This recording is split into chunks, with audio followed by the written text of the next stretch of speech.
Okay, good morning, class. Can you guys hear me? And can you see the screen?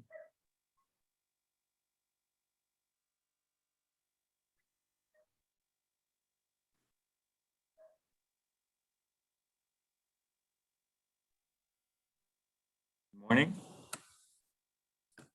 Good morning, sir. Okay, you guys can see the screen, right? Yeah. Yes. Yes, sir. All right. So You today, can see the screen. yeah. So today's class is about collisions, and you guys would have done a little bit of work with Mr. Sill on just the general topic of impulse and momentum, right? And momentum. But today in this tutorial, we're just going to do 3 simple questions on some basic collisions, elastic and one inelastic one. Right? The 2 equations that you need for this is the equation of kinetic energy, which is probably familiar from another mechanics course. That equation is half mv squared, where m is mass and v is velocity. Right? The other equation you need to know is for momentum. So momentum is equal to m times v, where m again is mass and v is velocity. Momentum is a new concept, right? And essentially just refers to the quantity of motion something has. And as you can see from its composite variables, mass and velocity, it's essentially how much motion does something have, like what force is that, is it moving with, right? So that's kind of in a nutshell what momentum is. So let's just go straight into the questions and start working. Number 1, which you can get from your handout, right? And as always, if you have any questions along the way, you can feel free to stop me. Good. So 2 trucks traveling in the same straight line collide and remain locked together. After impact, truck A has a mass of 1,000 kg, has a velocity of 2 meters per second due west. Truck B, a mass of 800 kilograms, has a velocity of 1.5 meters per second due east. Determine the magnitude and direction of the velocity of the trucks after impact. So what's happening in this question? Well, there are 2 trucks. Truck 1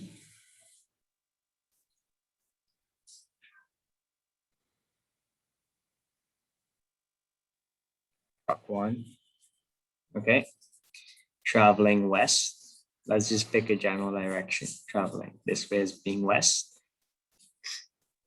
In truck 2,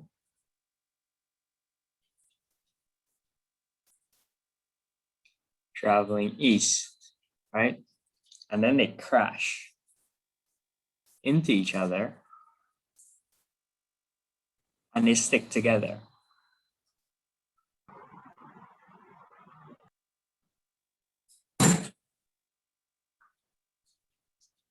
Okay.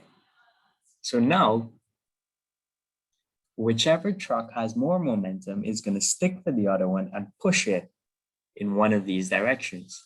So now it's our job to determine which direction the collective 2 trucks, the 2 trucks that are stuck together, which direction it goes, right?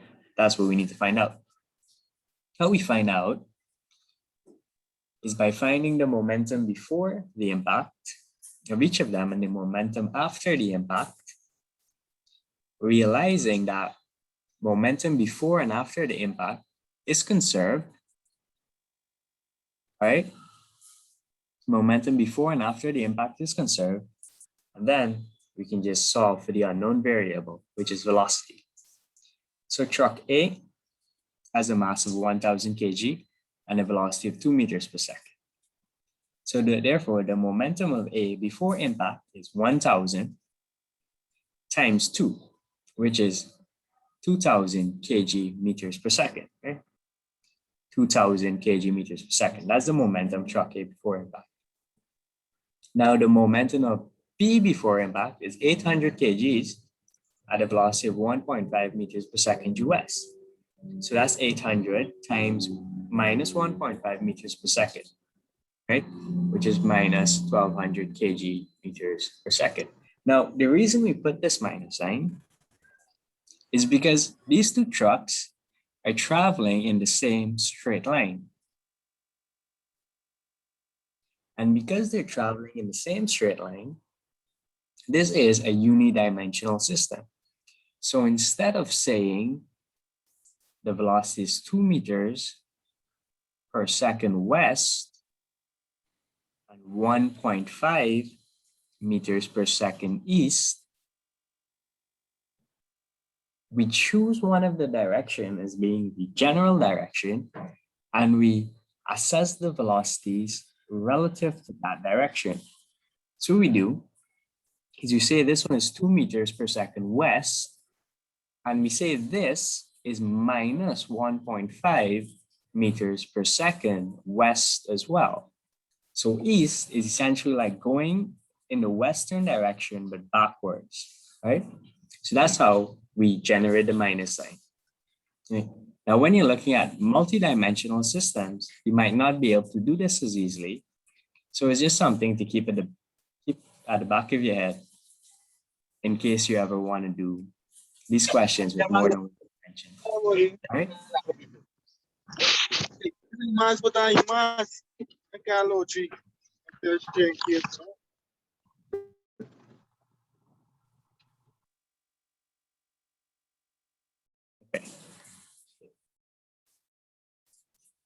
Okay.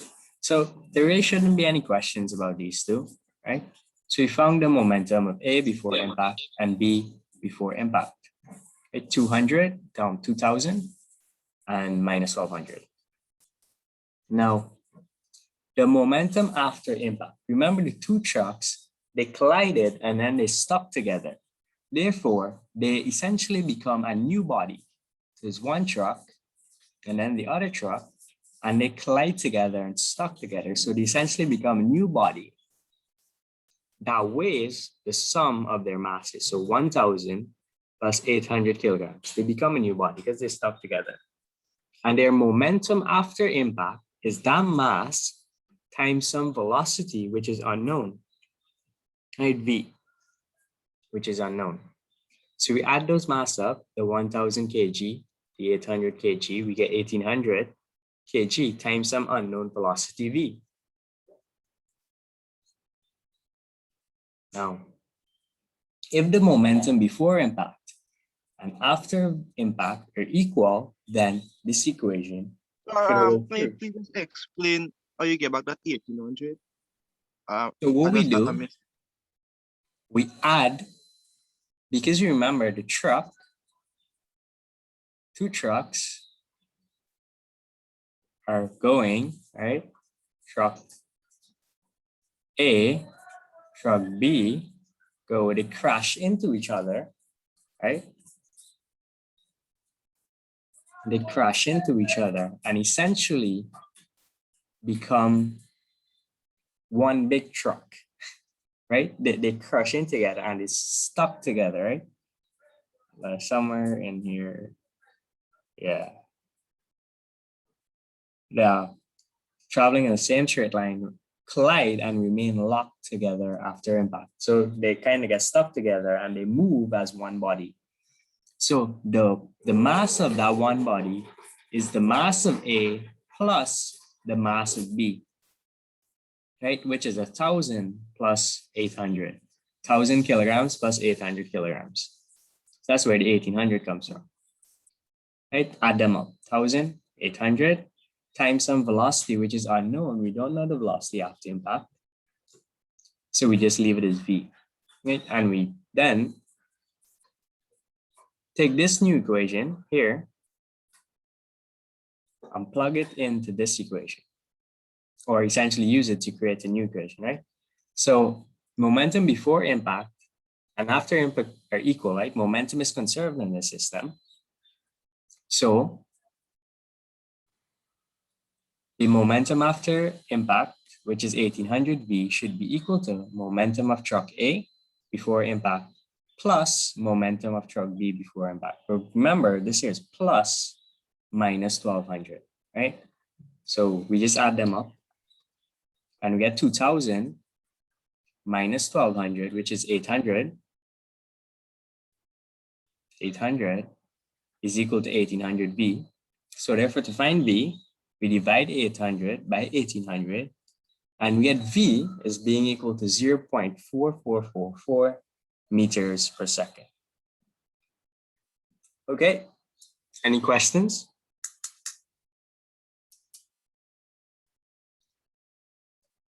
No, it's pretty easy, right? Nothing too difficult about it. Find the momentums, 1, 2, generate the equation for momentum after impact, equate them, solve for V, and underline your answer, right? That's about it. All right, good, so number 2, which is a bit different because we're talking about a very ideal situation with two perfectly elastic spheres. Let's go ahead. And as always, if you have any questions, just stop me along the way. Good. So number 2, two perfectly elastic spheres are traveling in the same straight line. A has a mass of 8 kgs and a velocity of 4 meters per second due north. B has a mass of 5 kg and a velocity of 6 meters per second due south. Determine the velocity of the spheres after collision and the loss of kinetic energy following the impact. Okay, great. So now we can go about this the same way we went about it before, right? We say that the velocities before impact equal to the velocity, equal to the momentums after impact, sorry, momentum before, momentum before impact, right? Momentums before impact equal to the momentums after impact, right? So how do we do that?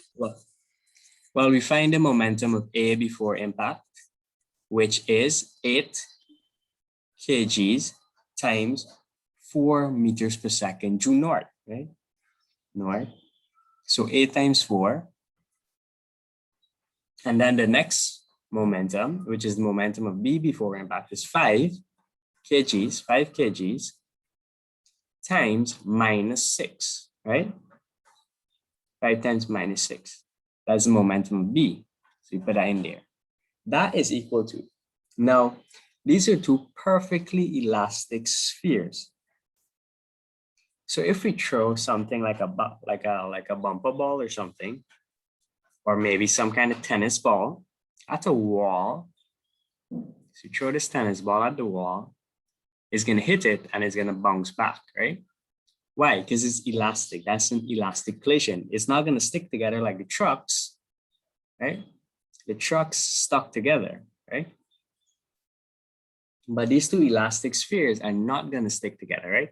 They're going to move apart. So this is why we need separate velocities, right?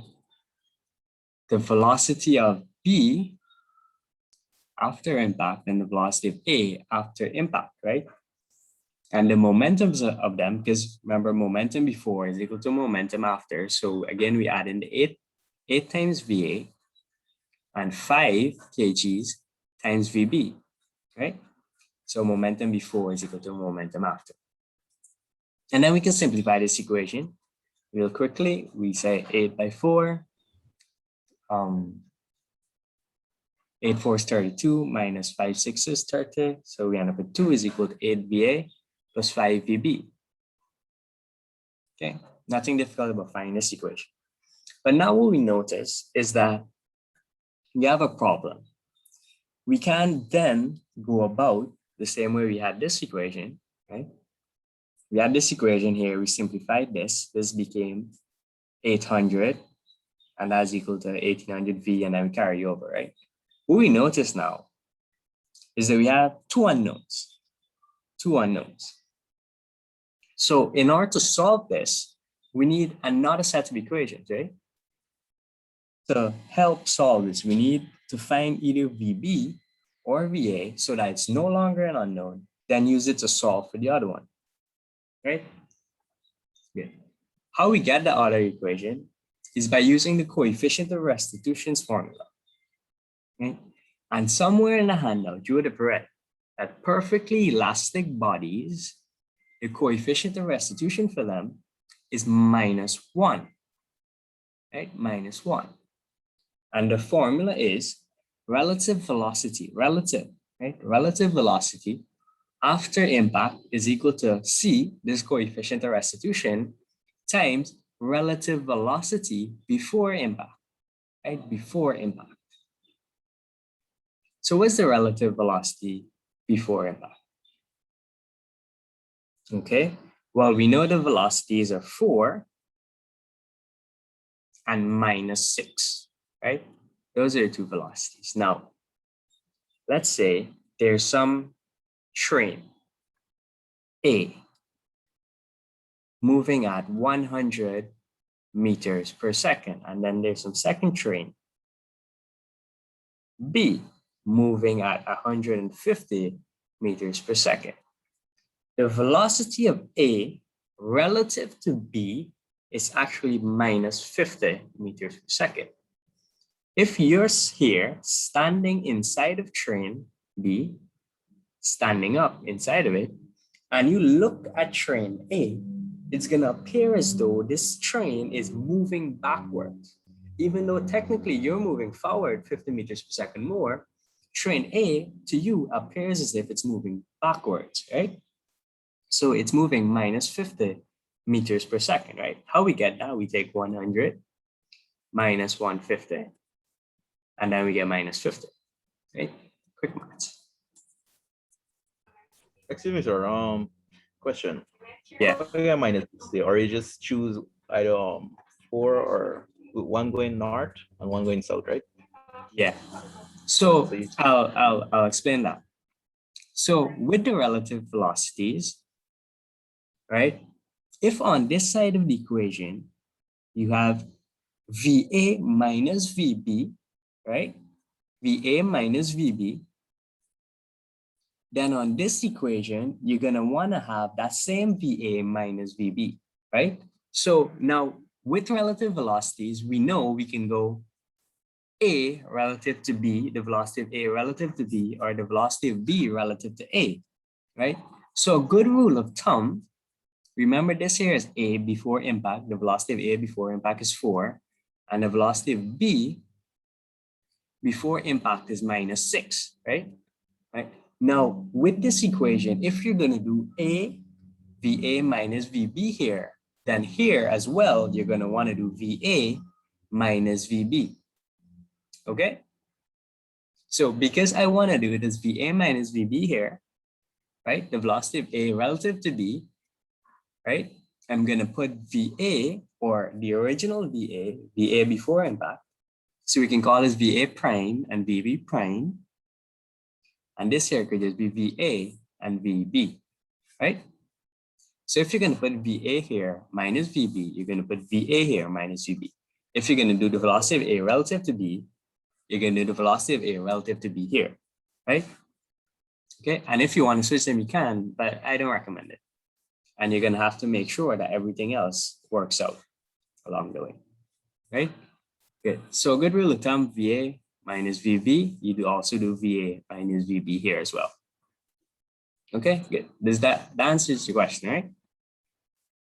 Sir, I just wondering why you have VA minus VB. How did you come up with that? Well, that's the velocity of A relative to B, right? You can just as easily do B minus A, VB minus A, but you're gonna have to change it over here, right? The thing is, how we get that is, let's use back the train example, right? Train A moving 50, not 50, 100 meters per second, train B moving 150 meters per second. We gotta do is you want to know what's the velocity of A relative to B, right? So B is here. B is your stationary point here, your point to which you take things relative to. So you're standing here and you're looking at train A, right? You're going to be looking at train A. Train A is going to appear as if it's moving backward because it's moving slower, right? This here is moving 150 meters per second, but this here is moving only 100. So this is essentially going to be left further behind every second that pass, right? Every second that pass, this moves 150 meters, but this only moves 100 meters. So relative to B, this here is moving minus 50 meters per second because this is moving further ahead. So the distance between these two, right? The distance between these two is going to be increasing. So it's going to look as if this train is just moving backwards. It's actually in reverse, right? Does that make sense? Yes, sir. Yes, sir. Good. So now I know there's usually an issue with, okay, that's the velocity of A relative to B, but what about the velocity of B relative to A? What if instead of standing on train A, on train B, what if you were standing on train A, right? Then this would look as if it's going 50 meters ahead because it's leaving you, so it looks as if it's going plus 50, right? Because you're on train A. So it looks as if the other train is just moving ahead. It's as if like you're pretending that you're stationary on train A and you're seeing what does the other thing look like relative to you. So I'm saying in order to not be confused as to whether or not you're standing on train A or you're standing on train B is to, if you're doing VA minus VB on this side of the equation, right? Relative velocity before is equal to relative velocity after, you're going to want to do VA minus VB here as well, right? So however you set up your relative velocities for before the impact, you also want to set up the relative velocities like that after the impact. Okay? So if it's VA minus VB on this side of the equation, do VA minus VB on this side of the equation as well. And that in this case is 4 minus 6, right? Because 6 is 6 meters per second due north, which is actually minus 6 meters per second. It's 6 meters per second due south, sorry, which is actually minus 6 meters per second due north, right? Yeah. So you put that into equation. C times the relative velocity VA minus VB is equal to VA minus VB, right? So this here is this here. And this here. And this here is this here, right? The minus 1 and your relative velocity here. Simplify this, we get 4 minus is 6, which is 4 plus 6, which is 10, times minus 1, which is minus 10, is equal to VA minus VB. Okay. So now do we have the second equation? Because of course we had two variables. So we needed a second equation in order to solve this first equation, right? So you got a second equation. Now we got two equations, so we can solve them simultaneously, right?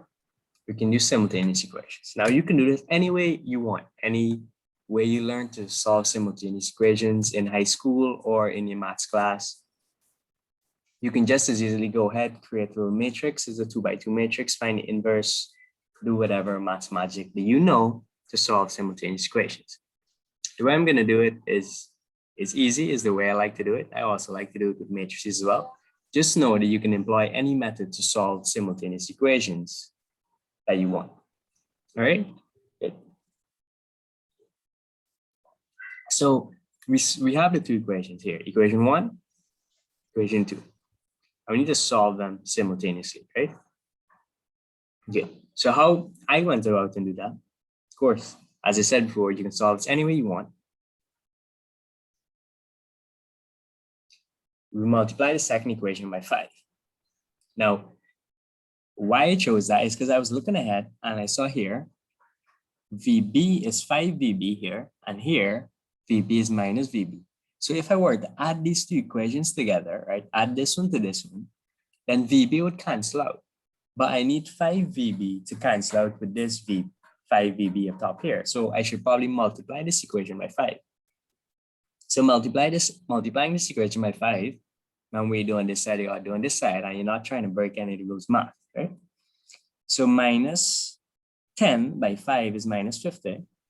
VA by 5 is 5 VA. VB by 5 is 5 VB. All right, good. Now, having done that, here, we can look back at both of them now, right? This one here, just bring it down. And it's color-coded in the handout. So this one is always blue and this one is always purple, right? So you can keep that in mind. Now we see the 5 VB here and the 5 VB here. So these two cancel out, right? Good. Now, what we can do is add these two equations. So now we can add them. And when we add them, these two can cancel out, right? The 5 VB and the minus 5 VB. And these here are just going to add up, right? So 2 plus 50 plus minus 50. 2 plus minus 50. Well, that's just 2 minus 50, which is minus 48. Minus 48, right? 8 VA plus 5 VA. Well, that's just 13 VA. And 5 VB plus minus 5 VB. Well, that's just minus 5 VB. 5 VB minus 5 VB, 0. Right, good. So we end up with this very simple equation where VA, where minus 48 is equal to 13 VA. So therefore, VA is equal to minus 48 divided by 13. Putting that into a calculator, VA is equal to minus 3.692 meters per second. Okay.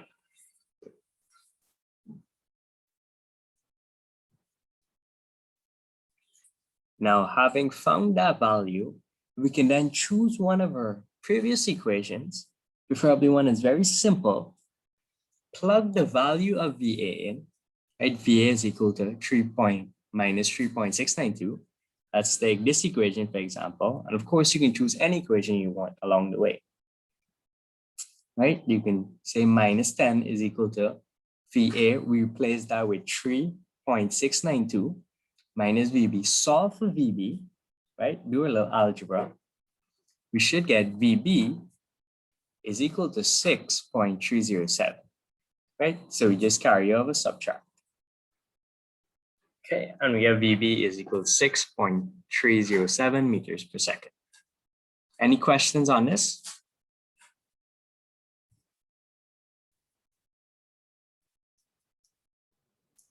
No, sir. No, it's pretty easy. And you guys have been solving simultaneous equations since nursery school. So should be easy. All right, good. Now for the other part of the question, it's just theoretical knowledge, right? Two perfectly elastic spheres. We know that perfectly elastic collisions, perfectly in the most ideal conditions, there's no loss of kinetic energy. These bodies are perfectly elastic. Therefore, there's no kinetic energy loss. Now, you can go ahead and prove this by simply calculating kinetic energy before and kinetic energy after and see how much is lost. Should be 0. If you want, you can do it, right? Now, the formula is half mv squared. So how are you going to do it? Is going to plug 8 kg in, and you're going to plug 4 meters per second. And you're going to find kinetic energy of A. Then you're going to do half mv squared again. And you're going to plug 5 kgs in and 6 meters per second, right? But minus 6. And then you're going to find kinetic energy for B. right? And you're gonna add them up and you're gonna find total kinetic energy. Kinetic energy before, right? A plus B, before.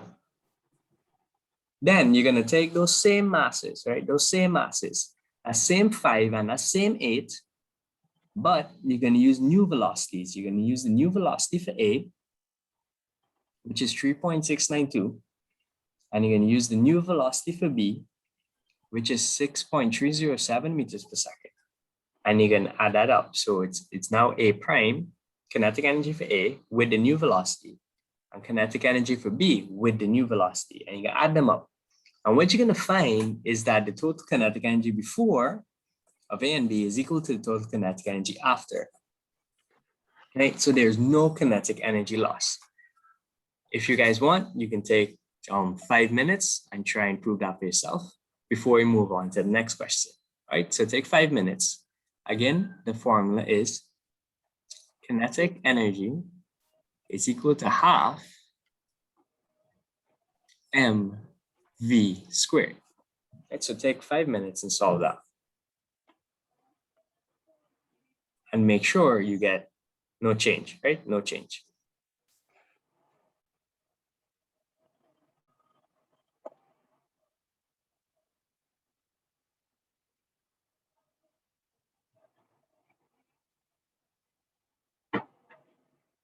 Okay.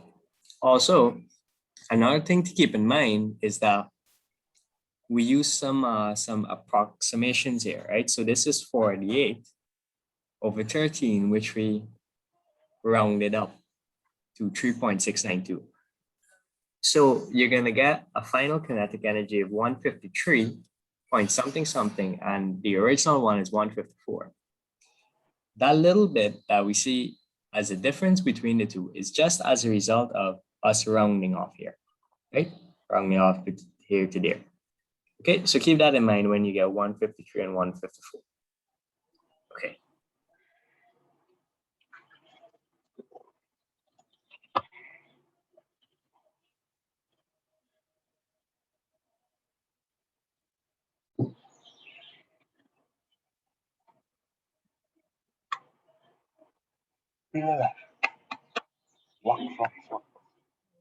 Bilmem. Rampayı değil ama.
Okay, so did anyone finish verifying that this statement is true?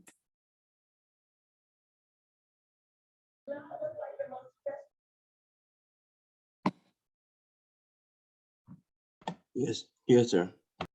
Okay, good. So you got 54. 154 and 153, or 151 and 154, right? Yeah, 153.9 something. Good. And that's as a result of us rounding here, right? Good. Anyone else? Abiola as well. Good. So for the rest of the year, you can finish off on your own time. Well, just all you need to remember is that for perfectly elastic collisions, right, no kinetic energy is lost.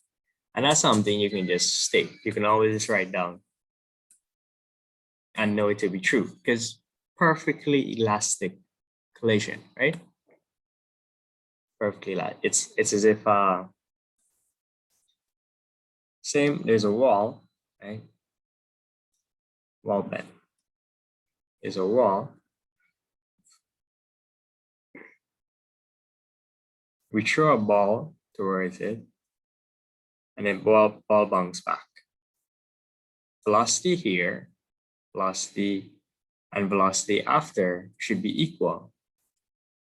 Should be equal if this ball is perfectly elastic, right? Like when it hits, there's going to be no loss of velocity due to impact, right? No energy is going to be lost within the system. Therefore, with the same weight, right? Ball just going and come back. There should be no loss in kinetic energy, and therefore no loss in velocity, right? It going and hit this thing and coming back should just be equal, right? In terms of momentum. Okay, now if this thing was inelastic, perfectly inelastic, something like you know those little children play with like slime, kind of slimy thing, like, or like Play-Doh or something like that. If you throw like a ball of Play-Doh onto a wall, it's going to stick to the wall, right? It's going to stick, it's going to splat.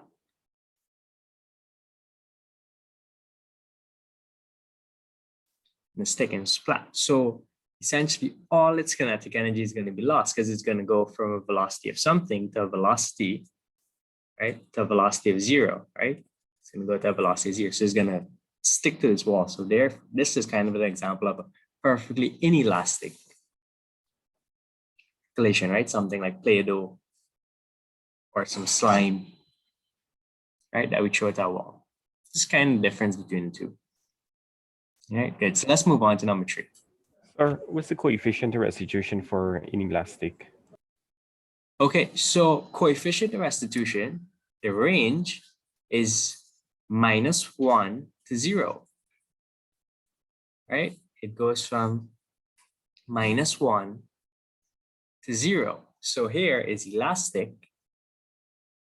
This is the most elastic something get, and this here is inelastic, right? Inelastic, right? So C, the range is from -1 to 0, right? If something is 0, it's if something's inelastic, it's 0. So let's go back up to the equation, right? Like here. Now here, you're gonna have here's gonna be 0, right? And then that relative velocity is gonna cancel out, and here you're gonna have this velocity after being 0. Okay. Excuse me, So, sir. yeah. I was slightly logging behind. We have to find the kinetic energy in terms of it, seeing if it's lost, right? For the first one, the initial velocity was 4 meters per second, and we found another velocity of 3.692 meters per second. Yeah. There wouldn't be a great change in the kinetic energy. So Because- there's change in kinetic energy. There's change in kinetic energy, yes, but like in the system. So there are two balls here, ball one, ball two, perfectly elastic spheres. In the system as a whole, there's no change. But from ball to ball, right? There's gonna be some change, right? Because this ball might give some of its energy to another ball, and that ball might give some of its energy to the other ball. So you're gonna find there's some change here and here, right? Because the mass isn't changing, and because they collide, one might push the other a little bit, right? So there's transfer of energy here, right? There's transfer of energy between these two. But in the system, right, if we add up kinetic energy of A before impact plus kinetic energy of B before impact, that should be equal to kinetic energy of A prime after impact plus kinetic energy of B after impact. So these two added up should be equal to these two added up after the impact as well, right? Oh, okay. Yeah, so there's no change within the system, right? Not on the individual balls, right? Practice, sir. Good. And that's especially true in this next question. So this next question should help develop your intuition, right? You can ask yourself the same question at the end of this question, all right? Okay, so pay attention to this question. Question number 3. Two perfectly elastic spheres, yet again, perfectly elastic spheres, each of mass 0.5 kg are on a horizontal table. A is at rest and is struck by B, which is traveling due north with a velocity of 20 meters per second. Determine the subsequent motion of the two spheres. All right, so again, conservation of momentum being applied, right? We know momentum of A is 0.5 kg times 0. Momentum of B is 0.5 times 20 meters per second, right? And then we add them up. 0.5 by 0, great. 0.5 by 20, well, that's 10, okay? Plus 0.5 times velocity after impact of A plus 0.5 times velocity after impact of B. And remember, the 0.5 is the weight, is the mass, right? 0.5 kg. These are velocities before and after impact. Okay. And we end up with the equation. Just like question 1, just like question 2, we end up with this equation. And again, two variables. So we need another equation to solve this, right? Okay. Again, coefficient of restitution for perfectly elastic bodies minus 1. The formula, yet again, relative velocity after impact is equal to that coefficient of restitution times the relative velocity before impact, or the coefficient of restitution times the relative velocity before impact is equal to the relative velocity after impact. And again, we know when setting up this relative velocity, if we're going to do VA minus VB here, then we're going to do VA minus VB here. So 0 minus 20 is minus 20. Minus 20 times minus 1 is 20. So VA minus VB. Okay. Remember, if you do VA minus VB here, that's what you need to do here as well. Okay. So now we have a second equation. And we're going to go ahead and solve them simultaneously. So let's write them back. First one, 10 0.5 VA plus 0.5 VB, 20 VA minus VB. So these two, equation 1, equation 2. Now, by inspection, we look at it and we see, okay, what can cancel out? Well, minus VB and this plus VB can cancel out pretty easily if we add these two equations. But we need to scale VB up a little bit so that cancel out. How we do that? is by multiplying it by 2. So 0.5 by 2 is equal to 1. So it's going to be the same coefficient here. So it's going to cancel out. So we multiply this equation by 1. This equation, multiply this equation by 2, sorry. Multiply by 2. This equation multiplied by 2. 10 by 2 is 20. 0.5 VA by 2 is 1 VA plus 0.5 VB, 1 VB. And bring down the second equation just like that, right? 20 VA minus VB. 20 VA minus VB. Great. Now we add these two equations, right? Add them so that these cancel out. Adding them, right? We get 20 plus 20. 20 plus 20 is 40. VA plus VA is 2 VA. VB minus VB, well, that's 0, right? So we end up with 40 is equal to 2 VA. Now we can solve this for VA. So we just divide 40 by 2. So 2 VA is equal to 40 meters per second. VA is equal to 40 divided by 2, which is 20 meters per second. Weird. So now A, 20 meters per second. Okay, keep that in mind. Now let's go ahead and solve for B. Right? Now we can just take this equation here. We can take any equation, honestly, right, along the way.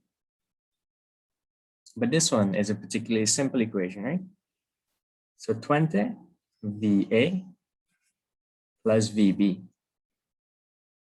20 is equal to VA, which is 20 plus VB. Solving for this, 20 minus 20, we'll get VB equal to 0. Weird, right? So back to your question, right? About the change in kinetic energy. What we notice is that first A, let me get some space.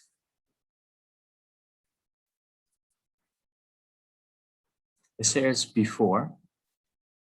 First A is at rest, right? Rest. And it is struck by B. Let's say B is here. B is here. This is B, this is A. A is at rest, A is at 0, and B is at 20, and it's going and struck, right? So after it's struck and they're moving, what we find is that now B is at rest, 0, but A is moving at 20 meters per second. So it's a total transfer of kinetic energy from B to A, right? The reason it's a total transfer is because they're perfectly elastic bodies, right? So after B strikes A, right, B stays still and A moves forward. If you ever played pool, right, billiards or pool, you know there's something such as the stop shot, right? Where if you hit directly at the center of the ball or just below, so that it's sliding when it contacts the other ball, the cue ball is going to be held in place and the other ball is going to go flying. So that's a stop shot in pool. And that's an example of a perfectly elastic collision. And that's what's happening here. B strikes A and then B is reduced to 0 and all of its kinetic energy is transferred onto A, right? Okay, good. And that's why we have this going on. So what we see is that even though kinetic energy of A, right, there is some change, right, some change in kinetic energy. There is some change in kinetic energy from with A before and after the impact. Total kinetic energy, because it's from 20 to 0 and then this is 0 to 20, we found that there's no kinetic energy lost, right? But there's total transfer of kinetic energy. So within the system, right, of A and B, right, there's transfer of kinetic energy, right? There's transfer of kinetic energy, but no energy comes out of the system, right? No energy comes out of the system. So no energy is lost, but there's transfer between the two bodies. Right? Good. So any questions? Does the guy that was asking the questions about kinetic energy being lost in the previous example, does this help him understand better? Yes, sir. I see what's going on. Good, good, good. Good. They could go up a little bit. Okay, good. Yeah.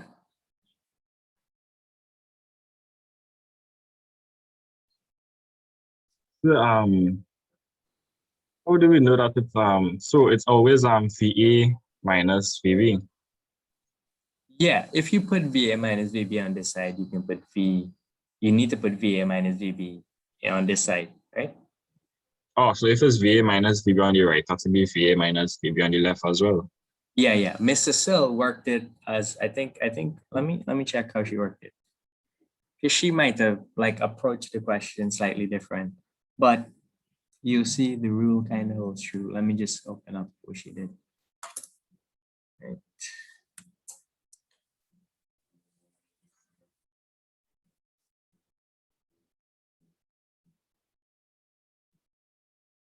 Is this it? Okay, yeah. So what she did is VB minus VA, right? So her answer is minus 20, right? So she did VB minus VA. Now just to show you that you can do it that way as well, right? You can do VB minus VA, right, is equal to minus 1. Let me just write this in the corner. No space, right? You can do VB minus VA if you want to do it that way, right? Minus 1. But in the brackets, right, you're going to put VB, which is minus 20, which is VB, which is 20, right? Minus VA, which is 0, which is going to give you here, this minus 1 is going to give you minus 20 is equal to VB minus VA, right? You can do it that way as well. And now this equation is actually the same as this, because if you were to multiply throughout by minus 1, we're going to get 20 is equal to minus VB plus VA, right? Multiplying throughout by minus 1. Let's erase this. That's some space, right? So this here is equal to 20 VA. Just switch these to minus VB, right? Which is the same as this, right? Same as this, same. So if you want to go ahead and do it this way, right? Know that on this side, you need to do it that way as well, right? Right? If you do VB minus VA here, you're going to have to do that in here as well, right? Right? Does that answer your question? Yes, it is. Good, right? So it's remember, it's relative velocity. So whether it's A relative to B or B relative to A, you need to make sure that your relativity is matched on each side of the equation, right?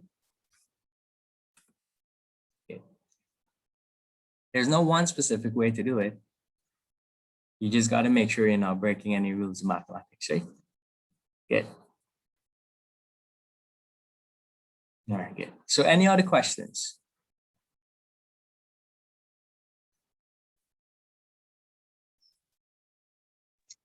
Sorry, you got this Thursday?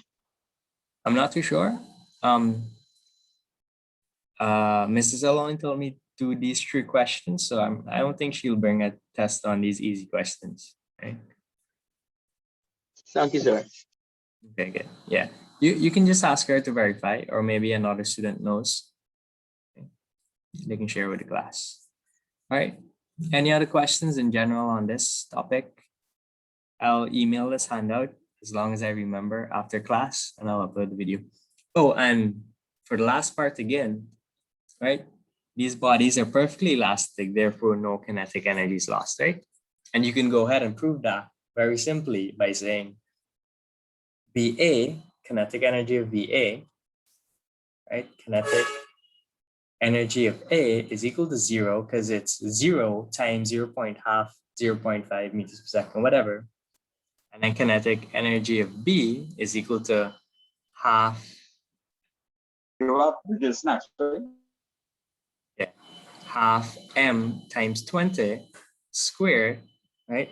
And then after, right, kinetic energy of A prime is equal to this half m times 20 squared, and kinetic energy of B prime is equal to 0, right? So these two would obviously be equal, right?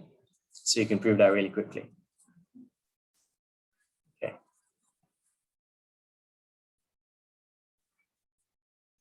Okay. Okay, good. So if there aren't any questions, you guys can go ahead and leave, and I'll upload the video and send you the handout. Right. See, there's some questions in the chat. Okay. So there's a question. What if the ball isn't elastic? Well, if the ball isn't elastic, right? If it's inelastic, you have to adjust your coefficient of restitution, right? This here, you're gonna have to adjust this if the ball isn't elastic, right? You're gonna have to adjust this to a coefficient of restitution that accurately represents the ball. All right. Good.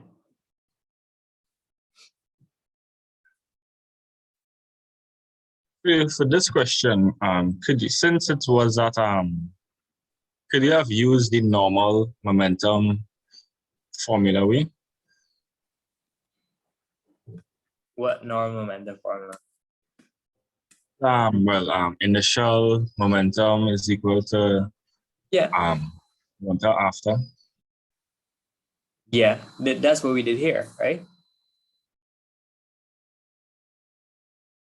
That's what we did here. I realized we didn't get, 0.5 times we didn't get the 5. velocity. Yeah. So the velocity is we can't just guess it, right? If we know this is kind of a general case, and both of them have the same mass, right? Each of mass 0.5 kg, right? Both of them have the same mass. So as long as you've been doing mechanics for a long time, you can just make that assumption and say, okay, there'll be total transfer of energy, and you know what the solution is to come, right? Like you know what the answer is going to be before even working the question, because you know questions like these and you know how they operate. All right. Okay, but if these weren't perfectly inelastic balls, right, then these velocities would be a function of this coefficient of restitution. And based on this coefficient of restitution, these velocities are going to change, right? And how much energy is transferred onto the other is based on this, right? So if these things weren't perfectly elastic, the transfer of energy wouldn't be direct, right? Wouldn't be full 20 meters per second. So if it's perfectly elastic and it's the same mass, it would be the energy transfer would be the same. Yeah, as long as the other one is at rest, right? So it's different if so in this case, one ball was just standing still, right? Was just at rest, and another ball was moving towards it, right? So that allowed total transfer of energy, because it's like this hitting this and bouncing back, but not being able to bounce back too much, because this is not a wall, right? So it's kind of like it would hit this wall and it would bounce back with that same energy. It's going to go 20 meters per second. It's going to hit this wall and it's going to bounce back 20 meters per second. But it's not hitting a wall. It's hitting another elastic ball. So instead of bouncing back, it's going to hit that wall and transfer all of that energy, causing this one to bounce this way, right? So it's kind of like relatively, like it's very weird when you think about it, right? So, right?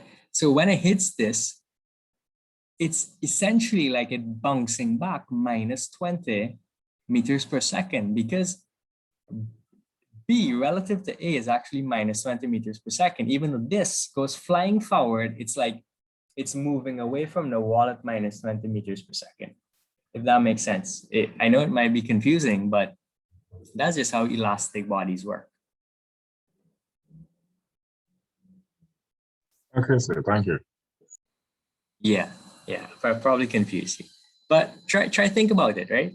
we put an elastic ball towards a wall, why does all the energy just cause this one to shoot forward and B to remain the same? Why is that? And when we hit a wall, right, it bounces back at 20, right? Right? Okay, good. Try thinking about it. All right, good. So you guys can leave.